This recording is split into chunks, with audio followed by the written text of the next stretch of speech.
The pain is not in your head, okay? You're not making it up. It's not psychological pain. It's not psychosomatic pain. The pain is not in your head. It is real. It is being expressed through your body. But the origin of the pain lives in the mind-body system and what happens to your brain and your nervous system when it is engaged in long-term chronic stress, long-term chronic fight or flight that leads to certain signals being sent to certain muscle groups and bodily systems like the stomach and the head and all the places we experience discomfort. Although pain is experienced through the body, when we have severe repressed feelings like rage, he always focused on rage. I've kind of evolved it into rage, shame, fear, sadness, regret, embarrassment, all the things we feel, grief. But when we experience repressed rage and we don't know how to let that steam valve open, it's going to be expressed somewhere in our bodies, and oftentimes rage is expressed through the back. Hey, Heal Squad and fans of Better Together with Maria Menounos. I am not Maria Menounos. I'm Mr. Maria Menounos, a.k.a. Kevin Undergaro, subbing for my my beautiful wife. I'm really excited for today's show, for personal reasons, but I think it's going to speak to everybody. I'll start out with our little quote. Our physical issues bring us to the precepts of the truths that have been awaiting our acknowledgement. And that is from Nicole Sachs.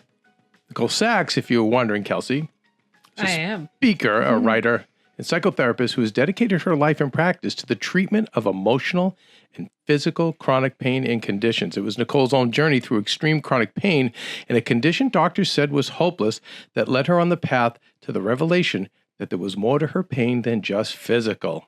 Nicole discovered how her emotional pain and deep-seated personal issues were the root of the problem. This discovery led her to near miraculous healing and on the path to helping heal others without stigmas, medication, or even surgery. The Heal Squad and Better Together welcome Nicole Sachs. Hi, Nicole. Hey, happy to be here. Thank you so much. So, Nicole, I think we have to start by you telling us your story with chronic pain and, what brought you to this revelation. And I just want to say that anyone out there that has any kind of chronic condition, I have many friends right now who, if they don't have breast cancer, they've got, like I have, some thyroid issue. And if they don't have those issues, I know people with chronic rashes. And if they don't have those issues, I know people who have, Kelsey right here has a chronic stomach issue that we on the show have been working the last 3 months, really focusing on trying to fix. And when I heard your interview, I'm like, Kelsey needs to listen to what Nicole says because I agree. And I think that all the way to people who haven't gotten their periods, and I know a lot of people who haven't been able to get pregnant. I think one of the reasons Maria couldn't get pregnant is because of what Nicole is going to talk about. But really, she's really going to take you on the journey to really help you to discover the roots of your conditions. And she'll tell you how many cases, maybe it's in all cases. I don't want to go out on a limb of an area I don't know. But I do know that there's more than just DNA or whatever you're eating or whatever's going on in your environment or, physically. There's things emotionally that are manifesting in our bodies that trigger these conditions, that signal our bodies to say something's wrong. And yes, you can treat the symptom in Western ways, and you may have to, but if you can really go to the core and the emotional root of this, you will find relief. And so Dr. Sarno, if you're a fan of Howard Stern, as I was, he helped cure Howard's chronic back condition in this way. Yeah. So just a little bit of I'm going to lay it out as best I can, but please, everyone listen very carefully. If you suffer from any of those conditions or even other conditions, this is going to be a show that's going to help you so much, and a person who's going to help you so much. So Nicole, I'll let you take it from there, maybe starting with your story. Awesome. Thank you, Kevin. There's so much to tell, and I'm going to tell my story. I just want to, in response to that beautiful intro, what I want to say is, when I first started my brand, which is called The Cure for Chronic Pain, I had to pick a name, I had to pick something. And people sometimes alienate themselves from the help because they say, oh, I don't have chronic pain. I'm just tired all the time. Mm-hmm. Or I don't have chronic pain. I just don't have a joy for life. Or I don't have chronic pain. Just everything feels like too much all the time. And so I just want to open this conversation before I even start talking about myself by saying, there is no cure for the human condition, and there is no cure for human pain. but there is a cure for chronic pain, emotional and physical of all kinds, because chronic pain is an epidemic of fear and misinformation and a misunderstanding of the connection between our mind and our body and the brain science that is derived from our nervous system and our fight or flight reactions. So I just said a huge mouthful that we're going to talk about a lot in this conversation, but I want people to understand before they could even possibly count themselves out that this is truly for every human being that walks the planet, because there's no cure for the human condition and we're all in it. So Perfect. I just had to put that out. No, I'm glad you said that, because you're right. Oh my God. I'm so glad you said that because it's not just, my backache. It's these conditions. I'm sad. I'm depressed. I'm always so tired. Yeah. Anxiety. And anxiety is everything. And anxiety manifesting in 100 different physical ways. So anyway, I'm going to put a pin in me and I'm going to tell my story, but I kind of always feel compelled to say that at the front end, because whomever you are listening to this is for you. Okay. So when I was a child, I was very type A, very goal-oriented, wanted to get the A. I had an incredibly critical father who I would say that I felt his love was very conditional at the time. He died when I was 27, so we've had plenty of time to make peace since then, and I feel a little bit more understanding. But in my childhood, his love felt very conditional, and I felt very pressured to be and do. And I had a lot of chronic issues as a child that were treated like the symptom. I had chronic constipation, so that was always an issue. I had stomach aches. I had anxiety. Sometimes I felt like I couldn't swallow, like I would feel like I'd have trouble swallowing. And pretty much when I was about 10 or 11, I remember in the mornings getting dressed and I would pull my pants on and my back would hurt when I stood up. And I thought, and I would say to my mom, my back hurts. I was 10 years old. And she would say, oh, growing pains, or, you're fine. Yeah. And I was fine. I was just slightly afflicted. And then I went to college. I was a freshman in college, and I had what I call in my business an acute pain incident. My back went out. I was just doing whatever I was doing. It was stressful. It was emotionally and physically stressful, being away from home, all the pressures. And one day, I don't even remember the stimulus. I just bent over and I couldn't get back up. And it was very severe. My parents had to come to Lehigh, bring me home. I literally carry me. I don't think I could walk. And I was subject to all the tests, MRIs, x-rays. And the orthopedic surgery consult was very, very dark. And he threw up my x-ray on the screen and he looked at my mother and he said, she has a condition called acute degenerative spondylolisthesis, which is an abnormality of the lower spine. And he said, I'm about to deliver some very difficult news. There will be no more sports. There will be no more travel. There will be no more sleeping in any positions except for the fetal position, or if you're on your back, the legs must be elevated to at least 2 feet. Long rides in the car are no longer happening, because more than an hour with the bouncing motion of the car could lead to a horrible incident of acute pain. They put me on steroids. They put me on muscle relaxers, on opioid pain medications. And then he said, ultimately, the likelihood that I would have a biological child was slim to none unless I was prepared to have about 7 to 8 months of bed rest, because the weight of the baby on the front would put me in so much danger for the tenderness of my back situation. So here I am, 19 years old, being delivered a veritable death sentence of a life without very many possibilities at all. And, I do think, and I do have a very rich spiritual life and a connection to my spirituality, that even though I didn't back then, I think somewhere in the back of my mind, I knew that wasn't going to be my fate, but I didn't know why. And I just lived in fear. I listened to the doctors. I lived in fear. I stopped doing sports. I used to love riding horses. I was a rollerblader, it was the 90s. Mm-hmm. And I stopped doing all the things that brought me joy. And I lived very small and very tight and in fear. And that went on. I lived in chronic pain. Sometimes it was better. Sometimes it was worse. And I got through undergrad. I moved to the city and I was working in the city, and I got into grad school. So I moved to the Midwest, and here I am in grad school. And one day my mother calls me, and she is freaking out. And it was back when Rosie O'Donnell had her daily talk show in the 90s. And Rosie had a segment on the talk show, and it was called Fix Jeanette. And now Jeanette Barber, who was at the time Rosie's producer, was in a motorized wheelchair.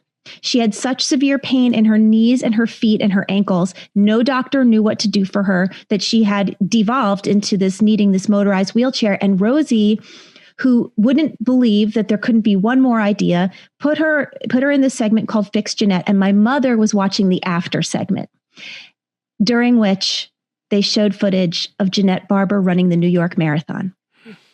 And my mother said, "What's going on here?"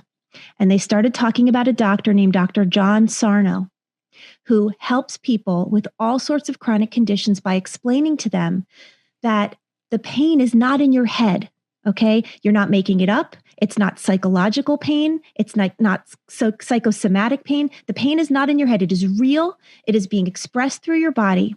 But the origin of the pain lives in the mind-body system, and what happens to your brain and your nervous system when it is engaged in long-term chronic stress, long-term chronic fight or flight that leads to certain signals being sent to certain muscle groups and bodily systems like the stomach and the head and all the places we experience discomfort.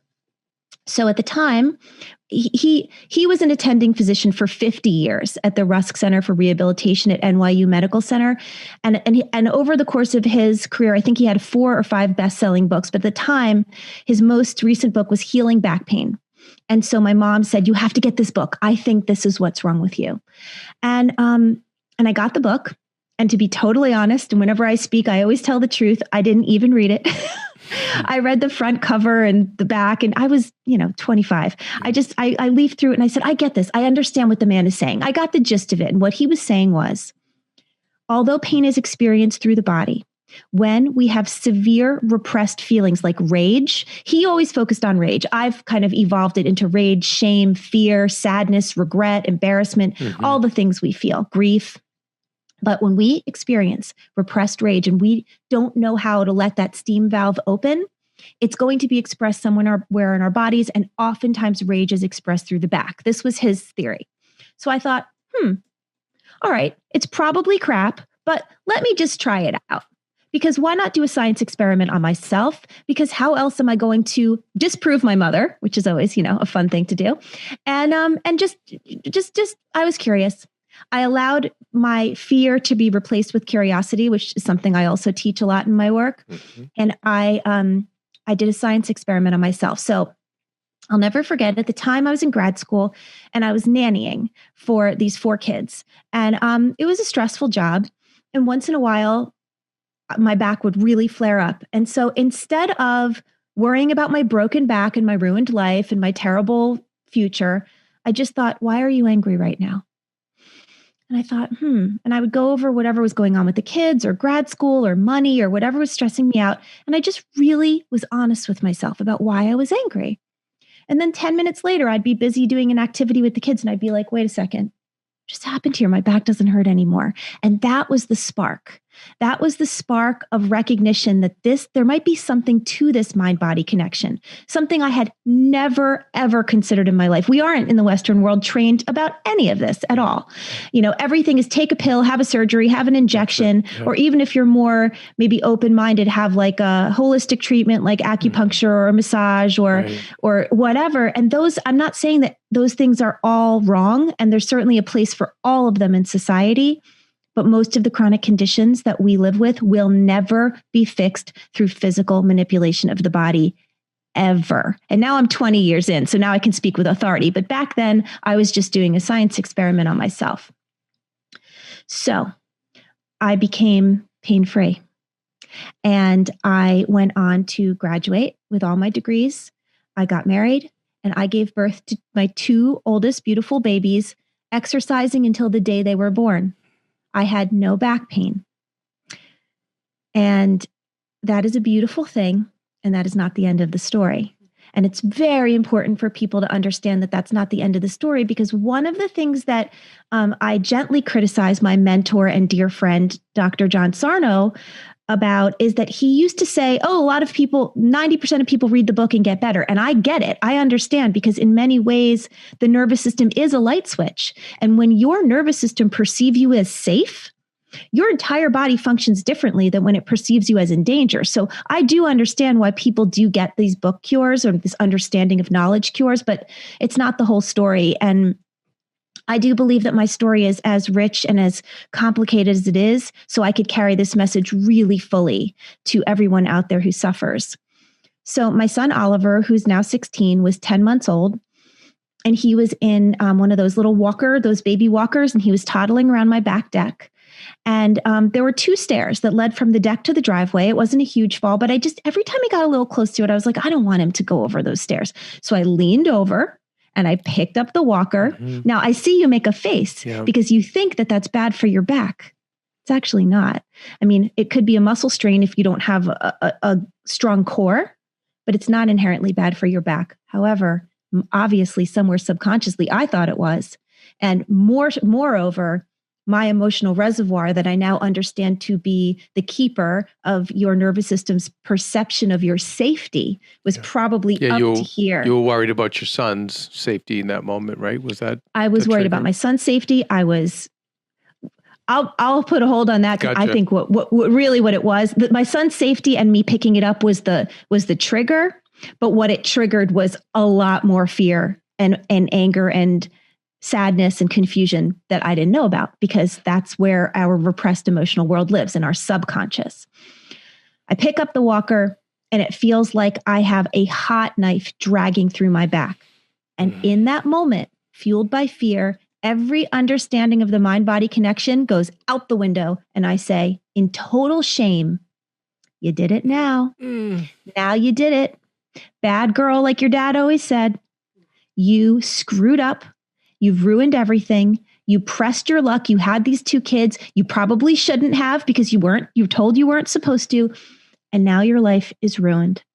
And that set me on a year, the darkest year of my life, of severe, severe chronic pain. 3 times a week physical therapy, electric stim treatments on my back, a lot of opioids, a lot of muscle relaxers, steroid packs, therapeutic massages, which always left me more in pain, which now I understand why. I was an angry mother. I was an impatient person. I was self-pitying all the time. And I lived in absolute despair. And it was that whole year.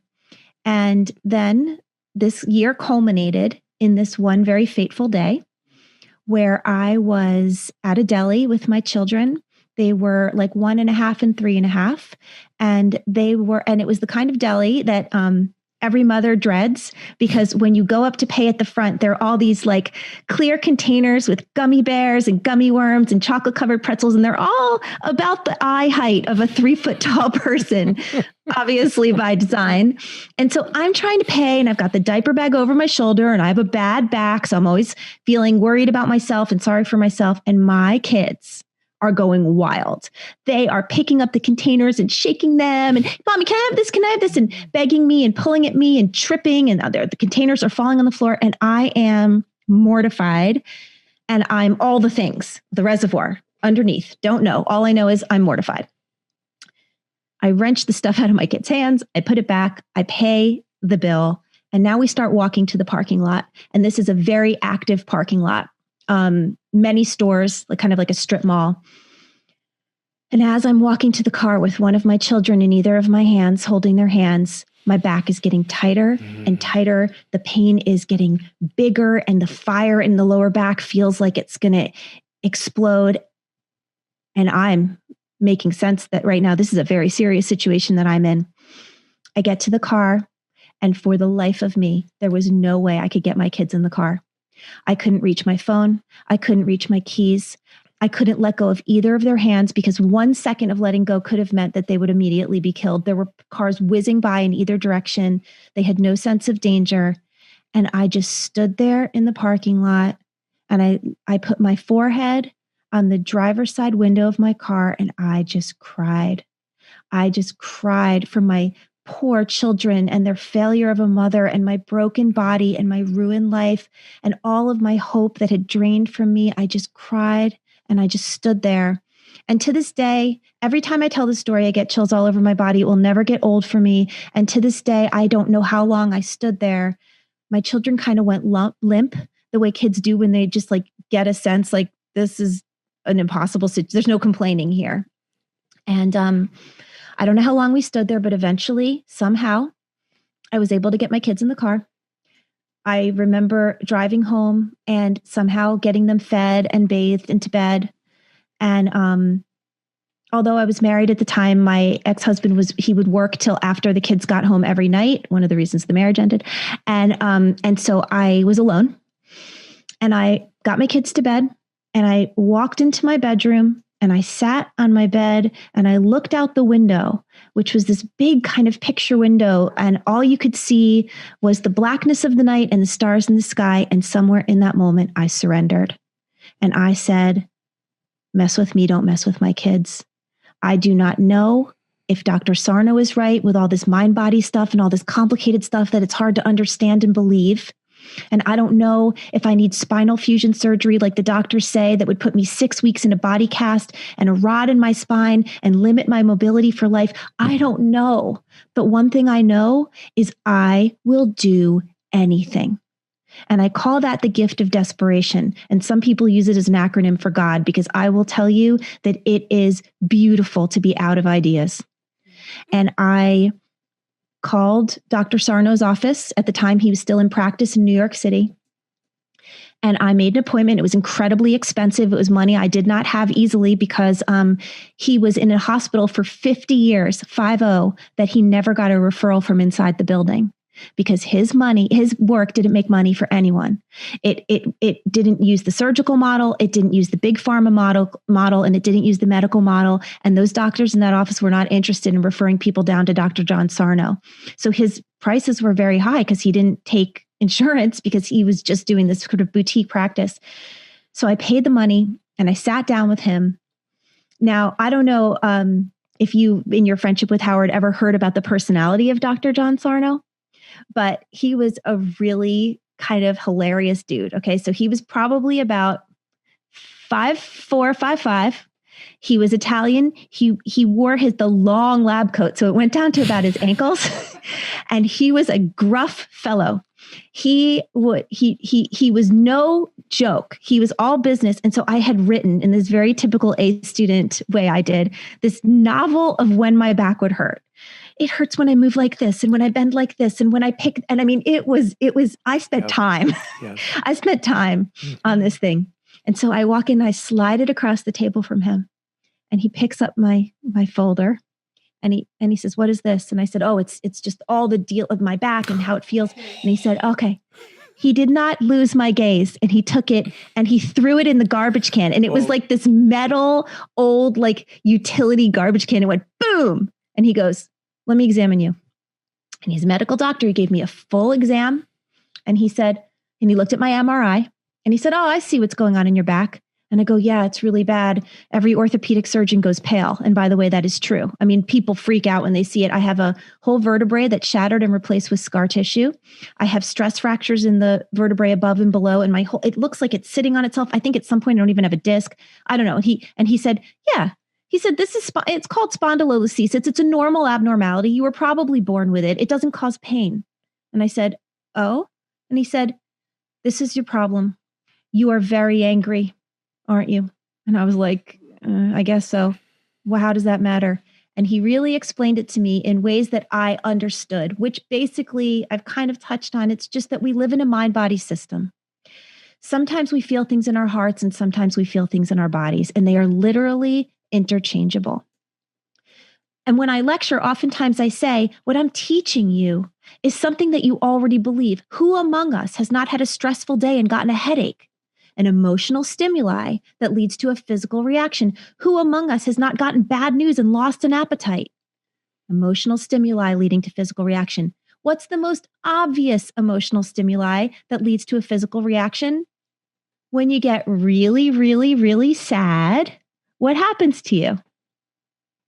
I mean, I want to eat bad things. I cry. Yes. Water falls out of your face. Yes. Like sometimes when people really struggle to believe, well, how can an emotional stimuli lead to a physical reaction? Yes. And I go, every time you cry.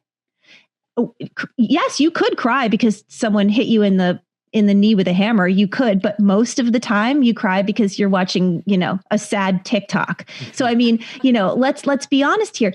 We all know that emotional stimuli can lead to physical reactions, but when things get chronic, all of that goes out the window because chronic pain is an epidemic of fear, and fear overrides reason. And that is what people need to understand. And so he explained this to me, and I set forth on understanding what I needed to do. So I always say there's 3 facets of my work: believe, do the work, and patience and kindness for yourself. So believe is just understanding what's going on in your body, what's going on in your mind, the dance, the beautiful dance actually between the mind and the body, where your brain and your nervous system are only seeking to protect you with your physical affliction, because in its estimation, your emotional repressed world, which is the place where our stored trauma lives, where our unresolved stuff from childhood, where all the things that get triggered, wherever that lives, is perceived by the nervous system as a greater predator than your physical pain. The migraine keeps you safe. You lay down, you turn off the lights, you cancel plans with Aunt Edna, who always makes you feel bad about yourself. Here you are, safe. Now, I call it safe in the unsafest way because nobody wants to live like that, but your nervous system thinks you're much better off there. How do we convince the nervous system that we're okay feeling our feelings? We have to feel them. How do we feel our feelings? Well, Dr. Sarno explained to me that one of the easiest ways to do that is to journal.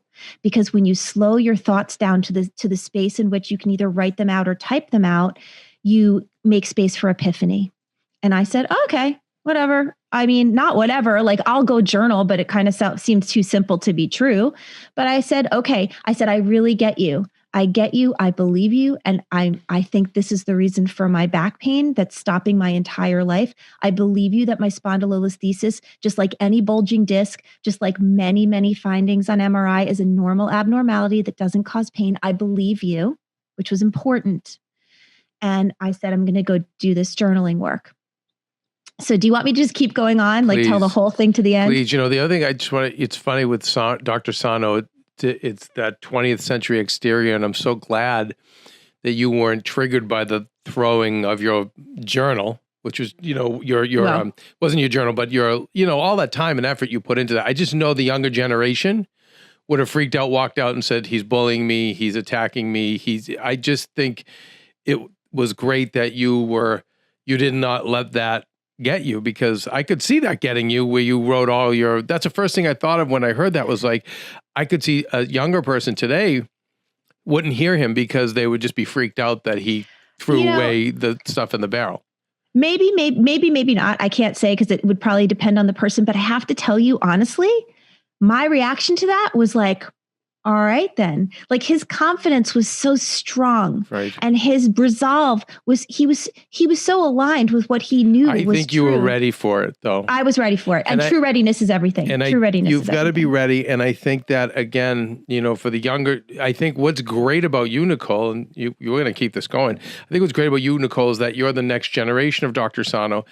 Rage it's easy for a male. Like, that's what much of it manifests in rage. So I get where he would take that, but I agree with you. It's shame, it's guilt, it's all those other things. And I think that, but your approach is less likely to trigger someone to walk out and receive it. Listen, it's just how it is. They're wired in a different way. I see my experiences, and, to people that are wired that way, I say, toughen up a little bit and listen to sometimes this truth, but so you can receive it. But then also, it's so great to have someone like you who can be a lot more, okay, I get it. You're writing your journal, you're dotting on your I's, you're crossing all your T's, because you just breathe now, and let's put that to the side. And now let's me and you really attack the problem. So please continue, Nicole. So, and I want to just put in a little caveat there, just because, just if we fast forward the story a little bit, which I won't, I'll go back until like the good part and the revelatory part. But Dr. Sarno actually became my incredibly close friend and colleague. He ended up referring into my practice when I lived in New York. And he is the loveliest, most gentle soul underneath. But I have to tell you, I have tremendous empathy for his sense of rejection, abandonment, and alienation from the medical community. And I think one of the reasons why he was seen as a bit of a gruff character, for those who didn't know him well, is because nobody believed him. Yeah. And, you know, I am blessed and lucky to be the second generation Sarno, because when people hear me speak, their eyes are a little bit more open, because the consciousness of the planet has been much elevated since the years that he really suffered. So I do think there's a reason for all of it. 100%. And by the way, I'm the guy that loves the guy that throws it in the barrel. but again, I'm a guy, and so I'm used to a coach just yelling at me, or whatever, because I know they're coming from a place of love, trying to shake me into where I need to be. But yeah, you see, you know, by the way, that we should have more empathy even to the people, influencers and world leaders and people we idolize. And when we start to see them show their charges, I notice from, say, if I knew a celebrity 15 years ago, and then I see how they are now, I think so much of the outside negativity and stuff has just gotten to them because they're human. So with Dr. Sarno, like you could, totally get, like no one, not only didn't they not see him, it was the opposite. No, oh no, we see you, you're a quack. Exactly. You know, so you see where, it's just, I get it. And I think it's good for all of us to try to empathize with those people, because you see people start out with these great intentions, and then eventually it just gets chipped away, you know. 100%. And I think that in order for him to do what he needed to do, he had to get really hard on the outside. And I can't possibly do that because I'm such a love bucket. Like I really am, that what I've had to do is steel myself from haters by saying, I know how many people are getting helped, but I'm going to be honest with you. I get very few haters because I think people see the intention, intention of the work. They do. And you know, here's the thing, Nicole, just giving you a warning. As you grow, it's just how it is. The bigger you get, the more that comes. And I swear, it's just, we know this, and it's something about our society. We just love building people up, and then it's so much fun to tear them down, whatever. I also think that, you know, people need to be ready. I think the generation's more ready now than they've been, but you know, you're always going to get that. And you know, my thing is, when I'm at my best, and by the way, I'm an Italian guy like Dr. Sarno, so I'm very reactionary, but when I'm at my best and I see someone who comes from a place of darkness or hatred, I just say, you know, they're not far enough on their journey, and then maybe it's going to be the next life they get there, and I'm just going to kind of move over to someone else, you know. I am so with you on that. I'm so with you on that. So let's get back to Nicole. Let's get back to it. You got us hanging. Okay. So I was just doing that to get you guys all at the edge of your seats. You got me. So I leave Dr. Sarno's office and I say, okay, it makes sense. If you journal, you make space for these feelings to come up. And he instructed that I should make 3 lists: childhood, daily life, and personality, and just bullet out the things that might be in there, might be in this unconscious reservoir of rage and, you know, shame, sadness, fear, grief, whatever. So I bullet out these lists, and I find myself, you know, and I'm journaling, and I find myself what I call playing my tapes, which is I'm telling the stories of the things that I know upset me, that time in 4th grade, that time in 6th grade, you know, that time when I was in high school, and the this and that happened, and I felt embarrassed. And, you know, I'm writing these stories, and like, I'm telling the truth, but it just felt like a whole lot of nothing, just to be honest. But I was doing it because I was, once again, being the student. I'm just going to do what I'm told. And so I find myself picking the topic of motherhood, which is just a very broad topic under my daily life category. And so I'm writing about motherhood in the same way. I have 2 babies. I wasn't expecting to have a second one so soon. So I have 2 babies in cribs, 2 babies in diapers. This wasn't what I planned. And, you know, my ex-husband, he's always working. So I feel so alone, and I'm tired. You know, I don't get a lot of sleep. So all these things that are normal and understandable and certainly are the truth. And I heard sort of that inner voice, that higher voice saying something to me. And I paused and I paid attention. And the words I heard were, "You're lying." And I was like, "No, I'm not. I'm not lying. This is what's going on in my life right now. And the voice said, you're going to need to go deeper than that if you want to understand what you need to heal. And it was from wherever. I have no idea. I've never been a religious person, but it was just something that it was my deepest knowing. Nicole, how do we get people, I have some guesses, but how do we get people to be able to, have that voice come in or hear that voice? You know what I mean? Because that was key. That was key. It was everything. So you hear that and I go, right? And I go, oh no, how can Kelsey or Maria or, I want to hear more about that. I have a very specific answer to that. And actually, you're the first person who asked it right at this point in the story. And it makes me realize that this point in the story is why I heard the inner voice, because we must start with the surface truths in order to get to the deeper ones. Okay. So what we do is it's like you start with just telling the story. What's going on right now? I'm having a hard day. The dog is sick. My kid was disrespectful. I'm worried about money. You tell the story and what happens to you. And I believe there's a spiritual aspect to it. You don't have to believe there's a spiritual aspect in order for it to work for you, is that comfort that you can find by telling the surface truth allows for the deeper truth to rise. Something I had no idea was happening at the time, but that is exactly the answer to your question, which is, and I teach this, obviously we're in an interview. There's only so much I'm going to be able to say today, but there's tons of resources to find out about my work. I teach this all the time, which is we start with the surface truths, and the surface truths will bring us to the X marks the spot, and then you have to dig. And you're not medicating at this point. You're not having on the oxys or things like that for your back? God, no. Because I would think that would block the voice. Absolutely. Okay. Absolutely. And we can talk about the whole medical model and where it intersects at some point, but I was absolutely not medicating at all at that point. Good. Okay. Because I think there's people will do the homework. I'm like you. I wasn't when I was, again, at my best, I'm a great student. At my worst, forget it. But I'm like you. Start with the pen and this. Look at you. See, if you can't see, I'm already like taking vociferous notes here.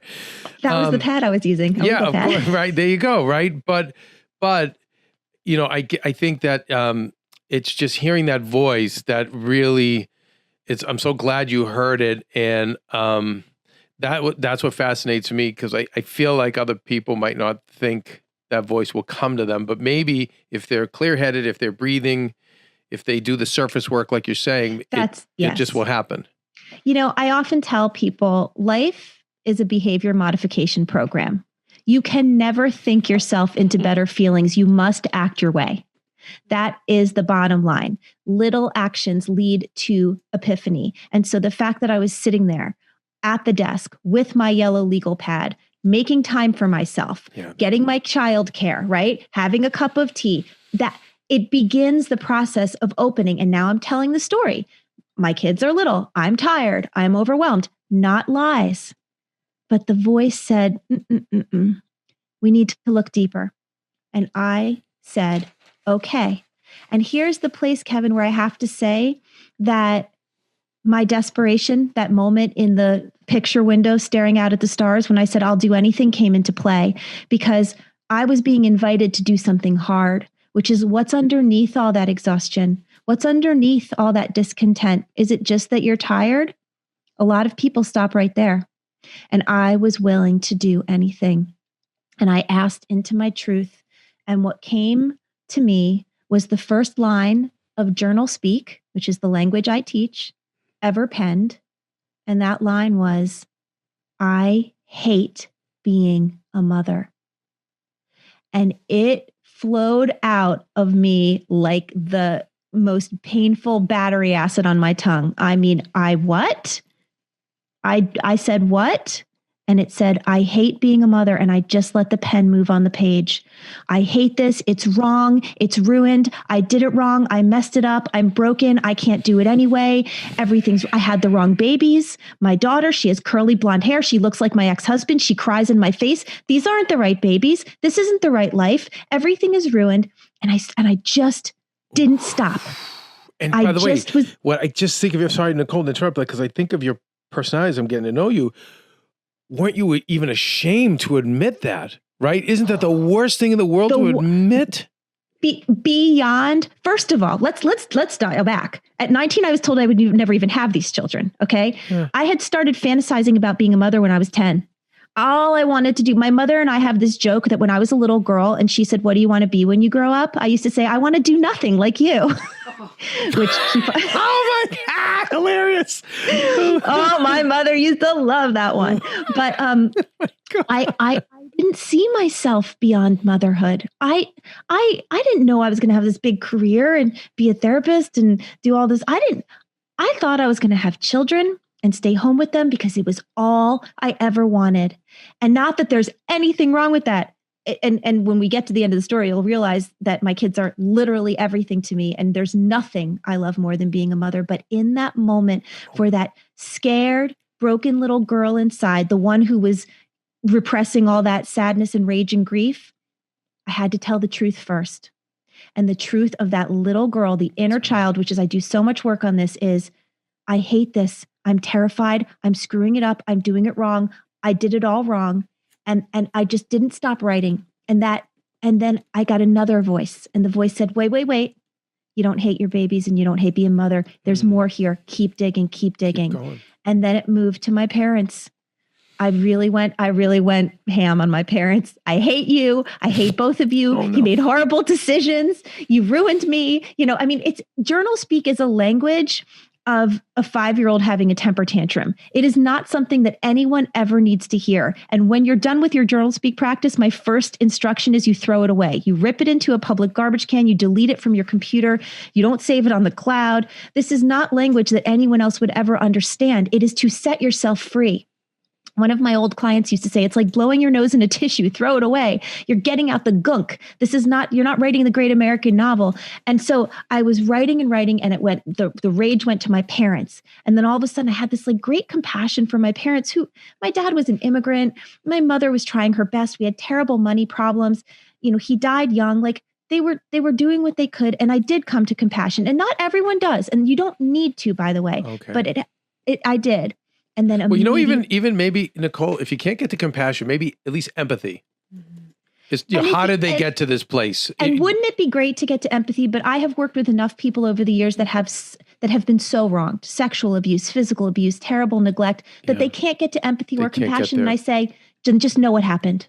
Then just know what happened. Does it help for them to know, like, let's say if that person were abused or that person were, does that help at all? That can certainly build empathy and compassion. And I want to tell people that the spoiler alert to the end of all of this for you, because we're just hearing my story, but for you is that inner peace. You will be able to understand everything that happened and feel in alignment with it. And it's a long journey and it's simple, but it's not easy, but it is absolutely the end. And when you get there, you also have absolutely no chronic pain. So this is the truth. So anyway, I know I'm taking forever to get there. No, it's okay because it's all so helpful. I know it's helping me. So please, Nicole, continue. Okay, thank you. So then the rage moved to the person that really needed to hear it, is that I was rageful at myself. You weak baby, you can't raise these kids. Everybody can raise kids. You stupid idiot. You couldn't figure this out. Your father was right. You've always been a failure. I mean, all of it, but I didn't stop. I didn't get scared. I didn't press up that palm of resistance. And what we resist persists. And I didn't resist it. And I let it come and I let it come. And I finished that sit down exercise. And I don't know how long it took, with tearful compassion for myself. Just a soft, sweet baby, just trying the best I could, just doing the best with what I was given.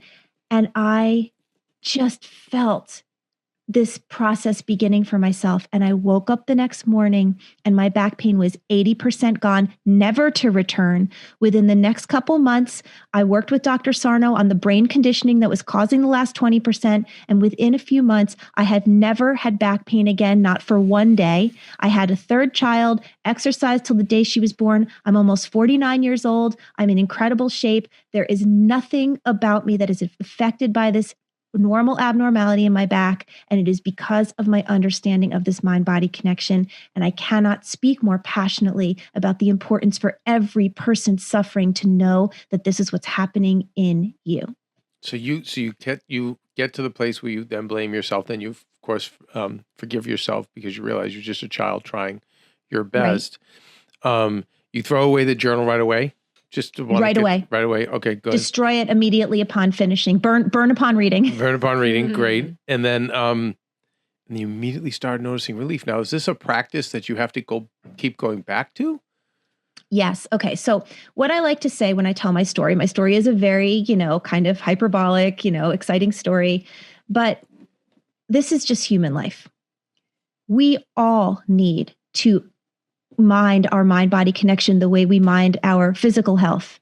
What I say about your mind-body connection is kind of like if you wanted six-pack abs and somebody said, yeah, okay, this is how you get it. You go to the gym and you do these exercises. And if you care about having six-pack abs, there's a recipe. And if you do the work, you'll get them. You can't go and watch people at the gym. You can't imagine the gym. You can't decide. You could, but you're not going to get the abs. And so what I'm saying is this work, if you want this mind-body health, if you want to get rid of this chronic condition that you're suffering from, or get more energy, or find more joy for life, or have better relationships, or get pregnant, or have preventative stuff like it, I do believe this work significantly prevents cancer and other things that afflict us.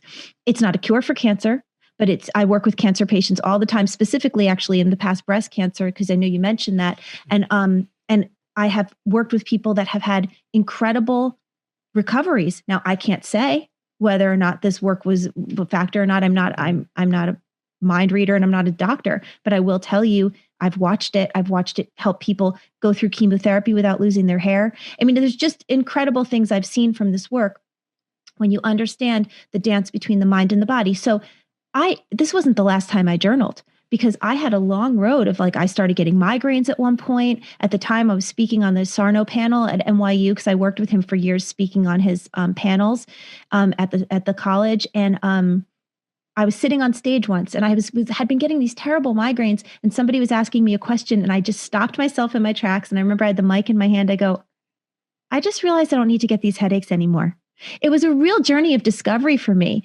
I had to understand it wasn't just about back pain. I had to understand that it was a sort of like your body is like a pinball machine. And if this repressed emotional world is at the point where it's going to keep spilling over, it's going to be like a bing, bing, headache, and then shoulder pain, and then back pain, and then a stomach thing. But when you do the work, when you understand the belief, which is what I'm explaining, and I have so many resources, because sometimes you have to sit in the belief. Sometimes you have to marinate in the belief. I have a podcast and people often say they just walk every day and listen to an episode of the podcast, and little by slowly, the belief kind of comes into them and they know they can do this for themselves. The journal speak practice, I assign people a 30-minute a day practice when they're at the beginning. You certainly don't need to do it every day for the rest of your life, but I assign it at the beginning because you really need to get your nervous system from sustained fight or flight to sustained rest and repair. And that is something that takes consistency, just like the six-pack abs. You got to show up and you have to do the work. And the process is just a 20-minute journal speak practice followed by a 10-minute meditation, any loving kindness meditation to sit with the compassion. And some people don't come to it naturally. So just to feel patience and kindness for yourself and to know I'm doing my best. I'm a human being. I have frailties and flaws just like anyone else. And I'm doing this work to save my own life. And so that 30 minutes a day is an absolute game changer. And I've been watching it change people's lives for 20 years. And this is every day for the rest of your life, or is there like a point where you can? What I would say is any kind of spiritual work, anything that you guys are teaching on Better Together, it's to get a toolkit, right? So you get a toolkit and you find this and you find that and you find this, and there you have your toolkit. Journal Speak is a tool in your toolkit, just like a lot of things. When you get yourself out of chronic pain, which happens for some people very quickly and for some people slowly. It really depends on how much trauma you've had, what your personality is like, how much you carry perfectionism and goodism and needing to be seen as a good person, how codependent you are. There's so many different factors, but no matter, even if you scored 10 on all the things I just said, there's still hope for you as long as you are willing to do the work with belief and patience and kindness for yourself. Then it just becomes a tool in your toolkit. Like today, in my life, I'm almost 49. I'm a parent of 3. I'm doing all this crazy work around the world. There will be days where I wake up and I'll get I call it the wing. It's like, when your scapula hurts. Yeah. Okay. And it's like annoying. You can't move your neck. And I'll go, oh, all right. I obviously have a lot going on. It's a journal speak day, and I get down to it. And I have a lot of different practices and prompts and stuff that I teach. So I just listen to my own work. I'm a product of my product, and I do my work. And maybe sometimes it takes me a few days. I had a really interesting thing happen to me about a year or two ago where I got something called burning mouth syndrome, something that I had never heard of. And now it's almost like when you're pregnant, all you do is see pregnant women. Now everyone has burning mouth. I hear about it all the time. But I got this burning mouth syndrome, and I'm a human being like anyone else. So what did I do? I ran to the doctor and I said, I'm dying. My whole mouth feels like it's on fire. What's wrong with me? And she said, well, let's get blood work. Fine. I believe in medicine when you need it. And she said, okay, all your blood work is normal. She said, some people who have this, try this mouthwash. And I'm listening to her and she goes, but you know what's really crazy? I have this other patient who has terrible burning mouth syndrome. She's been everywhere. She's been to Hopkins. She flew up to the Mayo Clinic. She's done all these things. And you know what they keep telling her? And I said, what? And she said, they keep telling her it's psychological. And I go, oh, all right, thanks, bye. Did the journal speak? And you know what came out? What? I'm not being heard. I'm desperate to share this message. Yeah. And all I want to do is shout it from the rooftops and no one's listening. And I think part of that was right around when Dr. Sarno died, because he died a couple summers ago at the age of 94. And I felt like now it's like all on me. Not that I'm the only one in the world who's doing this work, but it felt like a tremendous pressure that all these people are suffering and I need to get and as soon as I got that, the burning mouth went away and never came back. Wow. This is real, guys. Like I know this, even when I say it, I know it sounds crazy. This is physical brain science. It doesn't sound crazy to me. It's really about, we do a lot of talk on our show, but we do a Regular Guy Friday episode, Kelsey and I, where it's just, we just say we're regular people in a regular world. But we were talking last week about awareness. And we keep hearing from super successful people who come on the show. We have billionaires, we have healers, we have all world-class people like you, Nicole. And I marvel at the awareness. And I think if you can have that awareness, which is, like you said, calm, you were there, you had your tea, the kids were being taken care of somewhere else. Obviously, you wanted this to work too, but It's so much about awareness. I've always said with any problem, you're halfway there if you can know what the problem is or why you're having it. We're halfway awareness. home. I say that all the time. Awareness is the first step.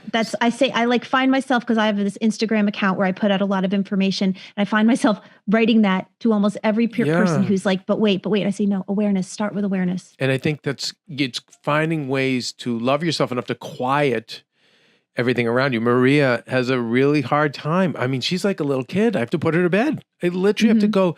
By the way, Kelsey's now the same way. I have an office. It's going to sound weird. We have a recliner in there, but I'll be like, get on the recliner. Here's the electric blanket. Just stop. Totally. Absolutely. Just, with Maria, it's the same thing. Like, stop worrying about, this one and that one and the dog and mom and dad and this and that. And, and she's at her best when she has these tremendous breakthroughs when it gets quiet. And this is someone of means. And so my heart really goes out to the people who don't have the means, who, are working day and night to feed their children or themselves or care for sick people. Yeah. So I think it starts with them finding a way to carve out that 30 minutes, like you said, 20 minutes to write, 10 minutes just of quiet. But, it's for such a greater good, not just, it's hard to reach people too, Nicole, like the people like you and a lot of the people on the Heal Squad who listen to this show, because they put everyone else first. So right? Yes, and that is actually a big, so one thing that I didn't mention in terms of this work is that when you do the original lists in order to figure out what you need to journal about, it's childhood, daily life, and personality. There are certain personality characteristics, and Dr. Sarno talks about this a lot, and I know Stern talks about this a lot, of people that are typical to get this kind of more, the more difficult mind-body stuff, meaning like the back pain, the neck pain, the shoulder pain, the hip pain, the migraines, the fibromyalgia. The autoimmune diseases. Which the symptoms of autoimmune disease, exactly. Yes. The type of people that get this are usually people pleasers, good doers, meaning like everybody needs to be taken care of before I'm taken care of. Codependent. I'm not okay unless you're okay. I want your feelings to be okay, and then your feelings become my feelings. Perfectionist. I'm not good unless I get an A, unless everybody sees me as not making a mistake. There are very specific types of people, and oftentimes these people think that they're doing a service to themselves by being so good, Yes. by putting everyone else first. And in fact, as Dr. Sarno would say, they're very angry. They're very angry, and that anger has no space in their self-definition. There is no place in the way they view themselves for that anger, and because there's no place for it, it must be repressed. That's right. And repressed feelings must come out somewhere. And I see it a lot in cancer, Nicole. Yes, I know. My dad was a people Yes. pleaser, and it's the anger. And I see a lot of people, Maria's mom, the givers of the world. I see it come out in cancer. You know, I know it comes out in all those other things, but I've seen it at the extreme of cancer. And that's why I always say when people reach out, I say one of the first things to do, you know, along with your diet and maybe holistic treatments, is get to the core, get to the psychology. Yes. Why? Where there's more there. Get in therapy and now, like, follow Nicole Sachs. But I think these are just such incredible triggers, and all the things you just mentioned. It's those things that we carry. I mean, it's like I know with Kelsey's stomach, and you know, and Kelsey, can we talk about your stomach? Yeah, of course. You know, it's been, tell her a little bit about, you guys maybe talked a little bit about it already. A little bit, yeah. I mean, I think it's so crazy, like all these things you're saying, Nicole, and you and I chatted, and I'm like, yep. And I actually had I literally wrote it down because I had an acupuncturist tell me, he was like, exactly what you said about experiencing rage and like suppressed rage.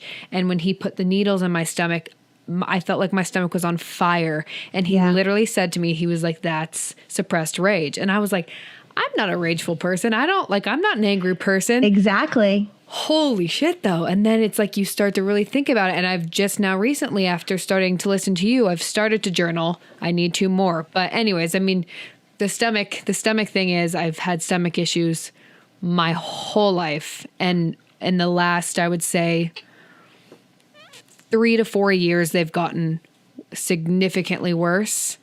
And now it's just manifested to where it's like a 24/7 football in my gut. And yeah. So here's what I want to say to you, Kelsey, about your stomach. Your stomach pain is her back pain, and her back pain is his migraines, and his migraines are her fibromyalgia.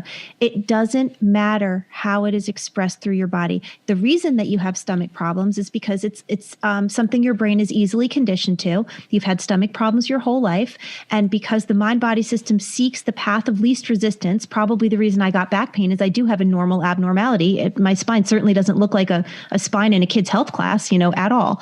And so usually it's a bit of a path of least resistance. And I have thousands of stories about people who are like, I had pelvic pain. My grandmother had such horrible pelvic pain. She killed herself. And then all one day I'm 21 years old and I get pelvic pain. These things are happening way too often to be coincidences. And so Kelsey's stomach, always been an issue. You probably define yourself to some extent as a person with stomach issues. That's just part of who I am. I've always had to eat a certain way. I've always had to carry myself in a certain way. Yes, I've heard her say these things. Literally, I've heard her say these things. I mean, it couldn't be more normal to do that. I became the girl with the bad back, right? We all kind of carry these labels, whether we like them or not. And so what I will promise you, Kelsey, is if you are doing this work, immerse yourself. I can give you all sorts of resources. Your stomach problems are a thing of the past, and I have no doubt. And when I say that to people, they go, oh, I don't know. I said, borrow my confidence, because not only do I have my own body as my constant science experiment, I've worked with thousands and thousands, if you count my podcast, millions of people around the world who are writing to me and doing this work, and they're healing. It's incredible because all the stomach is a space that shuts down during fight or flight. If anyone knows anything about neuroscience, when your body when your nervous system perceives you as danger, one of the first things that happens is your respiration and your circulation become more able to function because you might need to run or you might need to fight for your life. And one of the first things that shuts down is digestion. The last thing you need to do when you're fighting the woolly mammoth is need to go to the bathroom or be need to be hungry. Everything just slows down and it causes tremendous problems. And so to understand that just on a very basic physical level is sometimes really helpful in people cultivating the belief that they need in order to open the door. The belief opens the door. The belief and the willingness open the door to the possibility of doing the work, which was my whole story. And then patience and kindness for yourself, which is like, it's okay. Right. It's okay. It's been a long road. Yeah. Well, and it's so interesting because you're 100% right. And I think when I think about the fight or flight thing, the last 4 years, especially like the last 2 were like crazy fight or flight for me in my workplace. And that's when they got like significantly worse. Stomach. Yeah. Yeah. And so Nicole, do you advise people who work in, let's say, or in toxic families or toxic work environments? Is there anything to do beyond the journaling that you would advise? It's a great question. So one of the questions I got the most when I used to sit on the Sarno panel, because the way we would do it is 4 of us would come up on the stage with Dr. Sarno. We would tell our personal stories, and then the audience, which was always like a lecture hall of a few hundred people, they would run a mic and they would ask us questions. So the Q&A part was long. It was about 2 hours. And I used to get the same question over and over and over again, which was, I hate my job. I know my boss is toxic. I go in there every day and I know it's causing me tremendous anger and rage, but I cannot quit it. I can't afford to quit it. I will never be able to make this money if I leave, blah, blah, blah. And Dr. Sarno would always say the same thing, and I say the same thing. You don't need to change anything in your life. You just need to know how you feel. Because the whole point of this dance between the brain and the nervous system is if the nervous system perceives your repressed emotions, how angry you are, how much you hate the boss, how much you fantasize about killing him, how much you find yourself to be a failure because you can't bring yourself to kill him, right? Whatever you've got there. Or you don't have a better job, or you're not the boss yourself. Or you're not exactly, or your father was right? We always go back to, your parents were right about you all along, and I'm being a bit facetious about this because we do need to lighten it up, because God knows if we take ourselves too seriously. Or again, for the kids that I raise, your parents were wrong. Because your parents told you were a rock star and you were going to the moon, and now you're not. You don't feel you are, and so mom and dad were wrong. And life is a horrible disappointment. Yeah. So whatever it is, we all have our huge bag of garbage that we're dragging with us. Sorry, you're a human being. You can't get out without it. Gosh. So whatever that is, your brain and your nervous system perceive that bag of garbage as a greater predator than your stomach problems or your back problems or your headaches or whatever. Whoa. The only way we can ever convince the nervous system that it's wrong is to turn toward the feelings and feel them and know them and be present with the truth. Then the symptoms go away. Now, to your point, Kevin, if at that point you are a symptom-free person in alignment with yourself, knowing your rights, knowing your highest good, understanding that you've been shutting yourself down all these years, might you choose to now quit that job knowing that you know who you are? Perhaps, but it's not necessary. The point of this whole dance between the brain and the nervous system is information. Dr. Sarno used to say, my prescription is knowledge. Once people understand what's going on here and you turn toward the feelings, you feel them, you know them, and it can take a minute because we've spent, however many years repressing things. You're not going to walk out in 2 weeks. This is going to take a second. But when you do this work, and you start convincing the nervous system that there is no danger, then we can align more with regular animals. The human animal is the only animal that can see the truth and reality in their perception as more real than what's right in front of them. So if you take a herd of zebra, and a predator is introduced, the whole herd will go wild, right? They'll start bumping into each other, and they'll try to run and all this stuff, and you'll see them all getting signals from each other. The moment the predator is removed, so the lion walked in, it got a better idea, it walked away, they might take a few minutes, they're going to shake it off, they're going to go back to grazing. They don't make meaning out of the predator. If it's there, their nervous systems are firing, and when it leaves, it goes down. Human beings can't let go. We need to do the work in order to let go, or else the reality here in our minds becomes realer than what's going on right in front of us, and we become the victims of confirmation bias. We can't convince ourselves heartily enough that we're okay because our nervous system is in sustained fight or flight. And this is what the work does. It brings you from fight or flight to rest and repair. You get conscious of the unconscious anger and rage. Like Kelsey said, I'm not an angry person. I promise you, you're really pissed off about a ton of shit. And it's okay. And it flies in the face of your self-definition. That's okay. This is where the compassion comes in. You're bigger than this. We're bigger than this moment, and there's so much going on that we don't know. And when you learn it, the symptoms go away. But I will say that the pain or the fatigue or the autoimmune, whatever brings you here, is the biggest, littlest part. It knocks on the door of this process. But as you kind of quoted me at the beginning, it just brings you to the precipice of the truths that have been awaiting your acknowledgement. And once you start seeing them, the pain goes, but then it's like, what do I want to do with my life? What kind of partner do I want to be? What kind of parent do I want to be?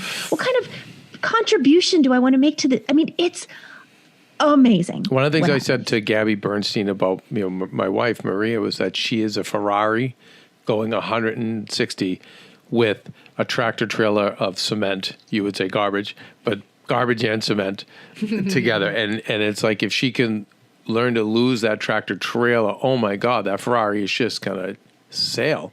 And some people are scared of that. Gabby does my work, by the way. She's been on my podcast.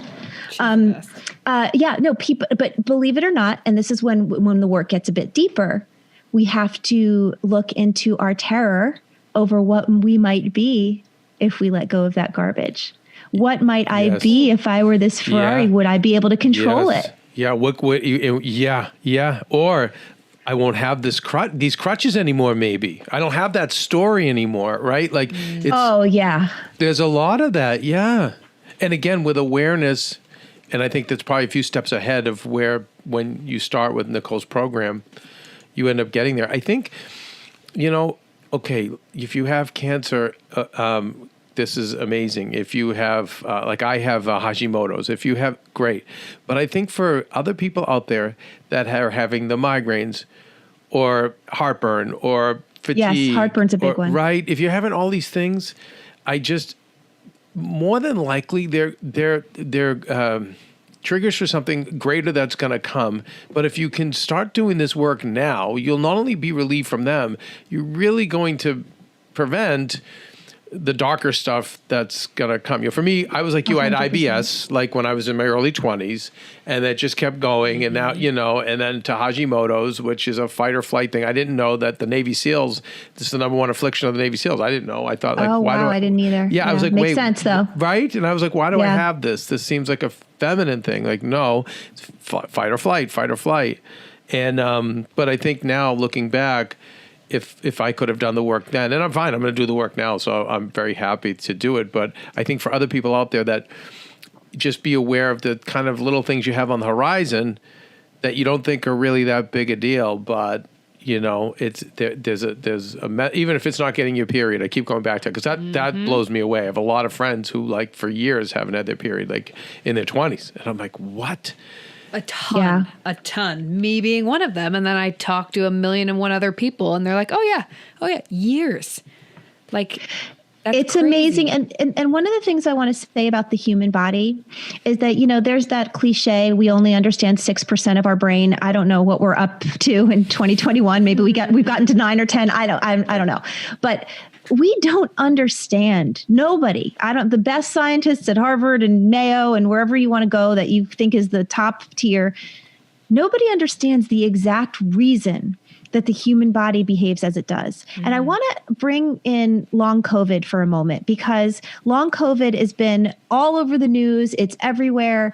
And I am working with people all the time now. I mean, I don't do private practice anymore. Just FYI, people are always writing me now. And I'm like, no, I don't have time for private practice because I'm blasting out to the world. But I have a lot of resources and people are doing the work and then writing me and coming back to me, healing completely from months and months of long COVID.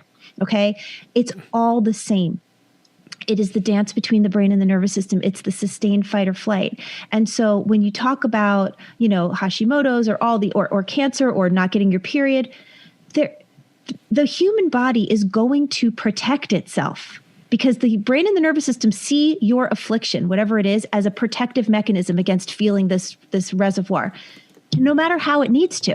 It will protect itself because if your nervous system asked your permission or your opinion before it gave you a reflex to save your life, we would be extinct as a population. I tell this story sometimes. About 20 years ago, I was in London and I was having a great day and I was downtown. It was a really busy day. And I looked to my left and no traffic was coming. So I just stepped out into the street. Typical New Yorker, no respect for lights or for whatever. And, by the time the double-decker bus whizzed past my nose to the point where I literally felt it this close to me, I was already back on the curb. I have no recollection how I got back there because my nervous system, without asking my opinion, without saying, hey, you think maybe we don't want to die and jump back onto the curb, did it for me. The reflex was like lightning and I saved my life. It saved my life. That's what's happening. When you get a symptom, when Kelsey gets a stomach, problem and she feels that football, that is you jumping back onto the curb. There's been a trigger that your nervous system perceives as a predator that is so great it might kill you. Feeling how angry a non-angry person is, it might kill you. Now you might say intellectually, of course it won't kill you. Your nervous system doesn't know that. Your nervous system perceives your repressed emotional world as a greater predator than your physical pain, and it will always choose your physical pain, which is a posture of safety.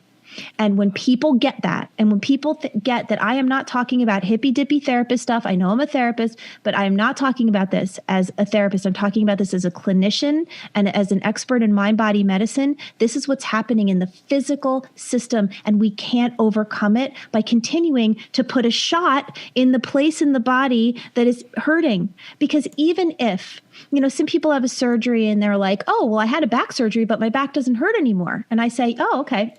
What else is going on? Oh, well, I have this terrible hip thing, but I'm in physical therapy for that. It will move around. Yeah. And I know that this is such an annoying thing, but it's true. And I come with such passion for people to understand the truth. And I think of the people that, when I think of the very few people that, really very few, maybe on one hand, who don't have these physical symptoms, they are the ones who are just kind of lighter and things have rolled off them and they have this kind of... super laid back. I think of Maria's dad, and I think he got diabetes, type 1 diabetes. He's had it for 54 years. He's a people would call him a medical marvel. In fact, MIT wants to study his body because there's no loss of vision, no numbness in the limbs, no loss of limbs, nothing. And he works 14, 15 hours a day. And probably more like a 28 or 29-year-old for what he physically can do. But he is of the belief that he was so stressed out in his late teens and early 20s over his parents and feeding them and pressure and this and that. That's when he got these nosebleeds and then it was diabetes. He's convinced it's that. And he's worked over the 50-some-odd year period. He hasn't gone into the doing the childhood work and things like that. I think for him, he's just different. What he does is he has found a way to stay present. And if there's things that are upsetting to him, he doesn't sweep it under the rug, but he's just like, I don't want to sit there. I don't want to sit there in that pain. I'm going to go and garden. I'm going to go and he has his own little things, but I think of someone like him, and he's one of the, he does have the diabetes, but I think of what he's been able to do physically because of his mindset. And I think most of us don't have that. So we have to open the hood and do the work. That's exactly what I was thinking as you were talking. Yes, some people are graced with that kind of sensibility. I literally on one hand, I think I know rare, 3 people. Yes. In my whole life. Some people are graced with that. And the reason that I teach what I teach is because, short of putting a magic wand over someone and making their personality like that, there needs to be some sort of a rubric to do the work.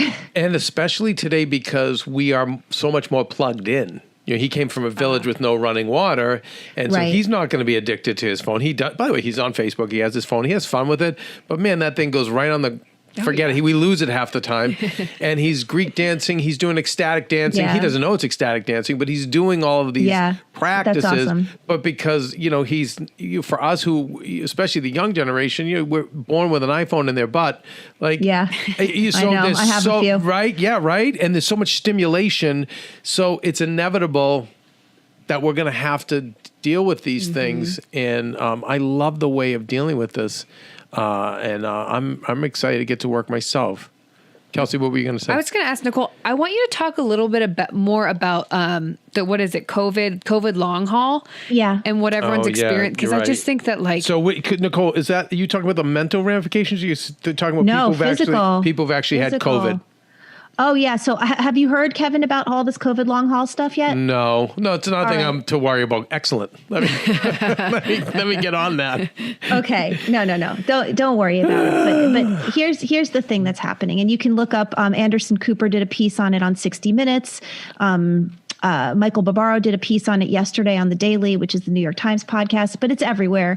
And what it is that certain people, and I don't know enough about the personalities of the people, but there's definitely a sect of society, a sect of people that got relatively mild COVID, so did not have discernible heart or lung damage or brain damage of any kind that can be documented, that for some reason after the virus resolved generally, so they weren't sick anymore, have gotten these long haul symptoms, among them brain fog, chest pain, trouble breathing, mental confusion, severe fatigue, body pains, headaches. So of course, COVID long haul, this starts to be something people, and I have my ear to the door of all this stuff always because this is my work. And I start hearing about COVID long haul and I think, that sounds awful like the stuff that I'm constantly treating in people who didn't have COVID and who have been under tremendous stress. And then I thought to myself, what's the worst possible shame, fear, grief, and stress you can be under? I don't know, getting a deadly disease in a global pandemic that just shut down the entire world. In the piece in 60 Minutes, all the people they were interviewing had gotten COVID in March. Can you imagine getting COVID in March? No. If you're out there and you got COVID in March, I send my heart directly out to you because it was terrifying. In March, we were when my kids when I got groceries, I was with plastic gloves wiping down the freaking groceries. Yeah. I mean, we were in a state of panic as a society. There was so much uncertainty. There was a sense also of like an ostracizing quality of getting COVID, like, oh, so-and-so did you hear they got COVID? It was just, there was so much stigma attached to it. No wonder that these people, their nervous systems got caught in that fight or flight place. And then of course it opens it up to the reservoir of whatever other shit that they had in their garbage bag, which we all know, we all do. Okay. No one's immune to that, to open up. So I knew COVID long haul was among them, under the umbrella of TMS. So I don't know if you've ever heard Dr. Sarno talk about TMS. It's just an acronym. It's called tension myositis or myoneural syndrome. The words don't matter except for TMS is an umbrella under which all these things we're talking about live. Everything from not getting your period to back pain to symptoms of autoimmune disease to migraines to COVID long haul. It's just under this umbrella. It's an easy way to say it.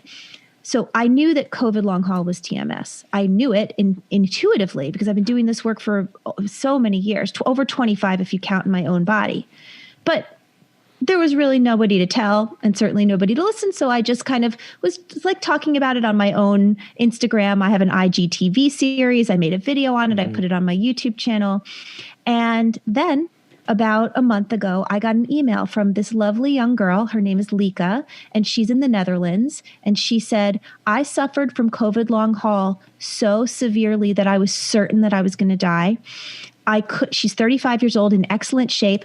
I couldn't walk from my couch to my kitchen for 10 months. I couldn't bathe myself. I was giving myself sponge baths. I couldn't wear a bra for months and months because just the compression of the bra on my chest. I lost tons of weight.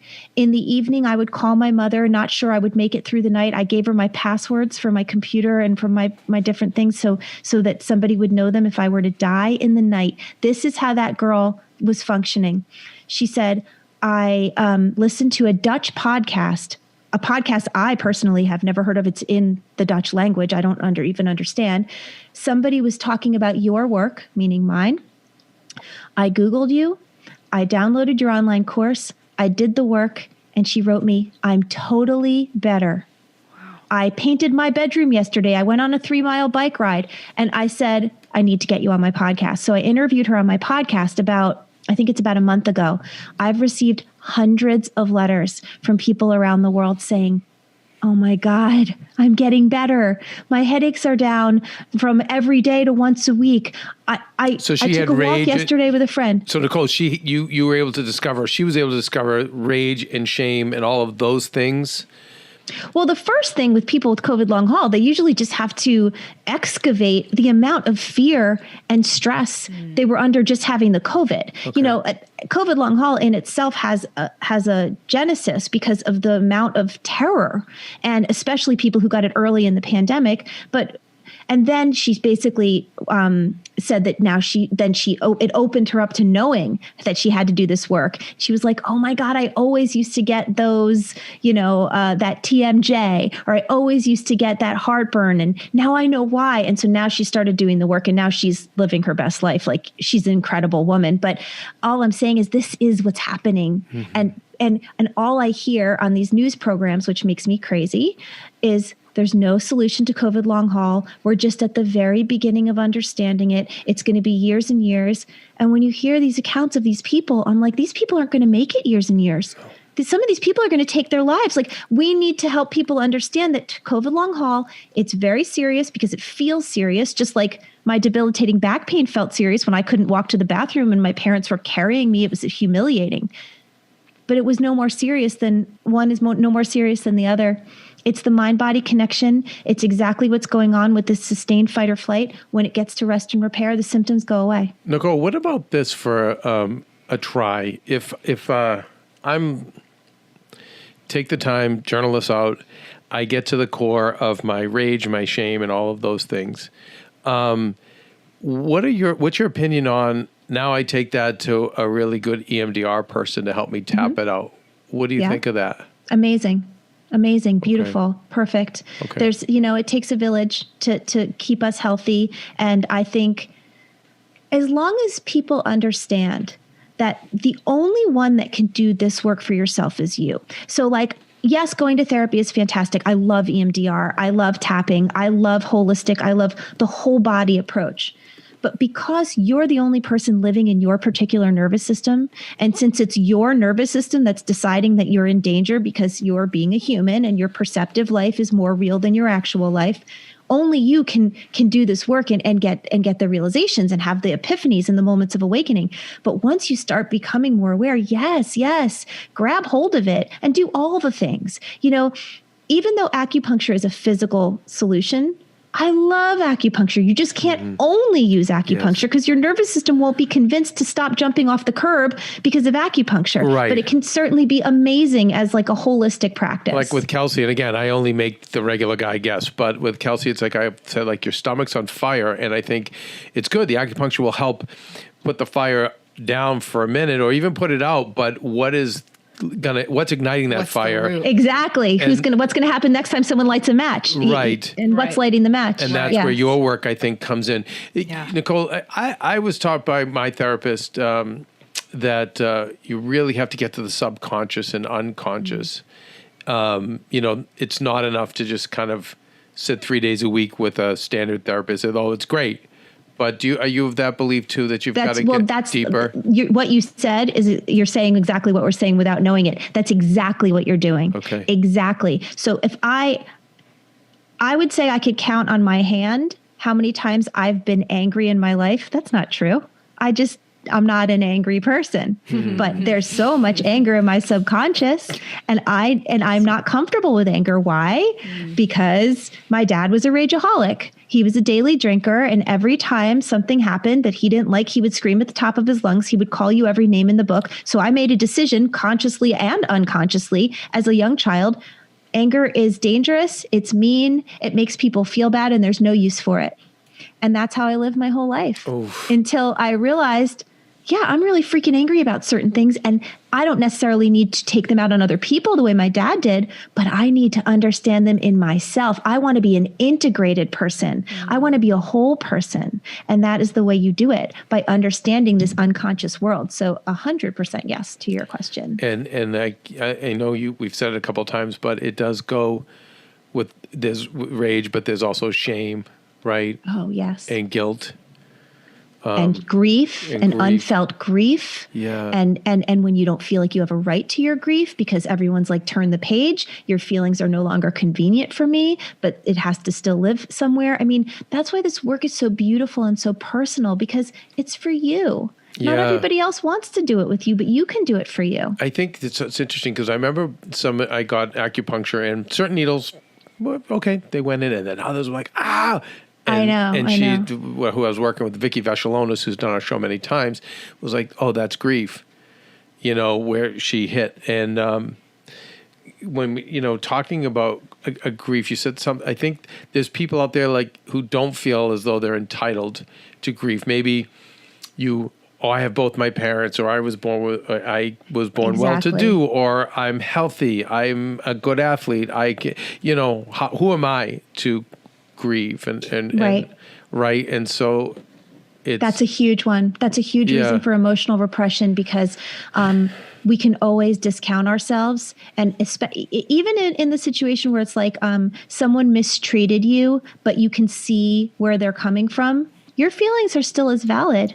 You still need to feel what it feels like, even if you can empathize. That's why a lot of people are talking about toxic positivity these days. I know Brene Brown was talking about it, I think last week. Please, can you tell me what this is? Because it already just speaks to me. Whatever you toxic just said. positivity? Yes, I don't know. I want the definition, but I'm like, okay, this for some reason makes perfect sense to me from what I'm guessing in my mind. Essentially what toxic positivity is that I could, in the most basic sense, it's put your best face forward, brighten up, man up, things aren't so bad. Look on the bright side. That's like the most basic way. Okay. But basically, toxic positivity is a straight up lie. Okay. It's about putting on some sort of a persona or some sort of an attitude toward life that allows you to maybe for the moment on the surface believe that things are better, when underneath it creates rage, it creates self-deception, it creates shame, it creates grief, because we know when things aren't okay. And people lean toward toxic positivity because we're scared to tell the truth, because first of all, we think people think we're a downer, or we're scared that we're not going to be loved and accepted, or that people won't want to be around us. If you dial human beings back to our most basic needs, it's a need for connection with other human beings, because in like a primitive tribe, if you weren't connected to the tribe, they wouldn't feed you, they wouldn't clothe you, they wouldn't surround you with protection. You were going to die. And so we seek human connection above all else, however we need to be. Or we're taught that positivity leads to success. So we're taught, like, just at the base value, like, be positive, good things will happen. So it's like, okay, I'm smiling, I'm wearing and then you're going to die. You're going to die of the diseases that will come because you're such a liar to yourself. And here's another thing, and this is why I love Brene Brown's work, because positivity doesn't actually lead to success. Vulnerability and honesty do. You ever work with somebody and they're like some freaking person who's like, hey, everything's great. And like, you're looking around and it's so obvious not everything's great. Wouldn't you love it if someone came up to you and be like, hey, guess what? I'm suffering too. Things aren't actually really great right now. We can do it together though. We can find the path, but I'm hurting and you're hurting and I see you. Isn't that a totally different energy? Yeah. Like, don't you trust that person so much more? Like, come on, man, it's all good. It's all good is a really freaking terrible line, because it's not all good. It's all whatever it is. Yeah. Sometimes when people ask, like, you good? I'm like, well, oh my God. Go, and I've learned to go, yeah, I'm good. Because I just don't want I had a friend, get into the dialogue. I had a friend, Kev, I forgot to show you this. Nicole, you'll appreciate this. He sent me a meme yesterday, and it was like someone asking another person if they were good, and the person responding was like, yeah, I'm fine. And there was like a sword going through their head. And he literally was like, this is you. And I was like, oh. It's like that dog that's sitting at the table and everything's on fire and the dog's like, fine, this is fine. Have you guys seen that meme? Yes. I'll send it to you. That one's a good one. Oh, God. But like that person is bullshit. Like that's the thing. I mean, let's really dial it down. Like, what do we want as human beings? We want to say, I see you and you see me. We're here together. Look at us. Like, that's what we want. That's the best feeling in the world. How do we escape this toxic positivity? Like, is it just acknowledging when it's happening? Honestly, I feel the same way to answer that question as I feel about exposing people to my work. Yeah. This is going to be a bottom-up change, okay? So if we're speaking about my work is never going to be taught to you by big pharma or the surgical model. Like, you're not going to hear about it because somebody's telling you, oh, this is what you should do about yourself. It's a bottom-up thing. Each person has to decide, how long do I want to suffer? This is my life. What do I choose to do to save my own life? And if we have, let's just say, 2 billion people in the world. I know we have more, but whatever. All I'm saying is if each of those people does that, the problem is solved, right? So it would come from the bottom up, not the top down. And I'll say the same thing about toxic positivity. Be the change you wish to see in the world. Okay. That's more than just a beautiful Buddhist saying. Be the change. The way I fight toxic positivity is exactly what you're seeing right now. I'm just myself. Yeah. I don't care. There's going to be people who watch this interview and think I'm whatever, I don't know. But the point is I don't care because I'm just showing up as me. I'm showing up as flawed. I'm showing up as honest. I'm showing up as tender and sad about things and vulnerable and scared when I am. And that's how I fight toxic positivity because I have no interest in being part of it. And if enough people have no interest in being part of anything, it goes extinct. There you go. Beautiful. I think, funny, Trevor Moad, who's a friend of ours, he does the show. He's like the number one mind coach in all of sports. And his big thing is he stays neutral. Yeah. That's his big thing, neutrality. He's like, and then you think of some people with Zen philosophies where, they don't ride the highs very high and they don't ride the lows very low. I always say it's like take the kiddie roller coaster in life. Yes. Just a little high, a little low, a little high, a little low. But, whereas I used to ride Space Mountain and I still want to ride Space Mountain. But I have Space Mountain. Right. But I have to, I know you do. I can tell by your personality, but it's like the more we can just be on that kiddie roller coaster, I think the more we can deal. And I know it's a whole other thing. Nicole, you're really onto something here. And this is going to be for the century. You're going to see a lot of. So I think for me, it's East meets West is best. There's a role for Western medicine, but we've had enough Western. Now it's time we have to bring in some Eastern. We have to start bringing this stuff in and know that there is a connection. Nicole, it's so important. Nicole, what is the name of the podcast, please, and your Instagram so people can follow you and start tuning in every week? Your website, all your courses. All of it, yeah. The whole scan. Okay, well, it's kind of easy because a lot of it has the same name. So my website is thecureforchronicpain.com. And my podcast is The Cure for Chronic Pain with Nicole Sachs.